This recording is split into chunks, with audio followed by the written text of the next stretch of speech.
So for example, area bombing. This is an example Anscombe gives. When the Allies or the Axis powers like area bombed, right? They said, well, we're not intending to kill those civilians. We're like just wanting to hit all those targets that are military and whatever, and we don't intend. And she said, that's nonsense. You can't pretend, right, to not intend the means to your chosen end. Your end is bombing this area. You're right. Your target is the area, destroy the area. There's people in the area. You can't say, well, I don't intend that, because you just targeted the area with them in it. You can't, part of bombing the area is destroying whatever's in it. That's part of the means of bombing an area. Not to mention bombing an area that has civilians, such as what happened at Hiroshima. Yeah, exactly. And speak about the intrinsic evil of America dropping the A-bomb. So actually, she's famous for that. I find that Americans, we love our country, and we sometimes get things mixed up, and we put our sort of patriotism or Americanism before I would love truth. to talk about that. Yeah. I want to say one thing. She had a famous little saying that she made up about double effect, or the principle of side effects. The idea that, again, that some side effects, if you would have done them on purpose, they'd be absolutely prohibited, no excuse. But if you don't intend them, maybe you can get an excuse depending on circumstances. And she said that the corruption of non-Catholic thought is the denial of double effect. So the denial of double effect is the corruption of non-Catholic moral thinking. People that deny double effect. People that the abuse of double effect is the corruption of Catholic moral thinking. So on this idea of double effect hinges corruption or non-corruption of moral thinking for both Catholics and non-Catholics, according to Anscombe. This is one of the central ideas in her moral philosophy. This principle has to do with intention, right? What Neil's question about intention has to do with means and ends, and how we do that, how we understand what that is. That's at the heart of some of the moral problems we're having today, right? It has to do with how do we describe actions.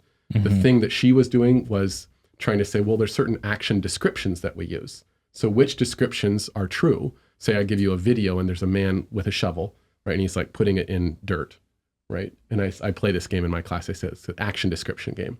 What's he doing? You give me a description, Jacob. He's digging a tomb. He's digging a tomb? A grave, yeah. Okay, so now you give me another description, but it has to be consistent with, has to be the same story, but a different description. I'll be honest, I was checking something on YouTube. So you could say he's exercising because his wife told him to exercise. Oh, cool. Okay. Right, so that could be true of the same thing he's doing. Yeah. So in other words, every time we do anything, there's multiple descriptions. So the question is, which descriptions are the relevant ones? And that's the problem that JP2 was concerned with in one of the greatest encyclicals of the 20th century, which is Veritatis Splendor, the identity of the moral object. That's what he called it. Anscombe just said it's the description under which you describe the action, right? And so how we choose that. So when you pick up the bazooka, right, and you fire in that one case, how do we describe that action from when we're trying to immorally evaluate it, right? So do we describe it in such a way that the death is an accident or incidental? Or do we describe it in such a way that the death is essential, right? So there's sometimes you can't do that. Say like, well, I assassinated that guy, right? I sniper assassinated him, but I didn't mean to kill him. Right? You can't say that because to assassinate involves essentially, right, the killing, the intending to kill, right? But with the firing a gun for lots of reasons, you don't have to intend, right, the death of somebody when you aim and fire a gun at them.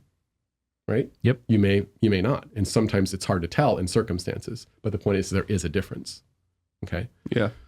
So Anscombe said this idea of intention is all about how do we find those descriptions, the proper descriptions. I was thinking, just maybe for clarification, or for people who don't actually believe that that's the case, that if you turn a gun on somebody that you don't really want to kill them, you don't have to want to kill them. You don't have to want to kill them. Yeah. My really dear friend, Blaze's godfather, my son's godfather, he always carries. He has a gun. He's former law enforcement, and he also always carries a tourniquet on him so that he has a chance of saving the people that he has, if that chance ever comes, or if that sad moment ever comes. So that detail and circumstances shows you, that gives you a ground by which to say he didn't intend.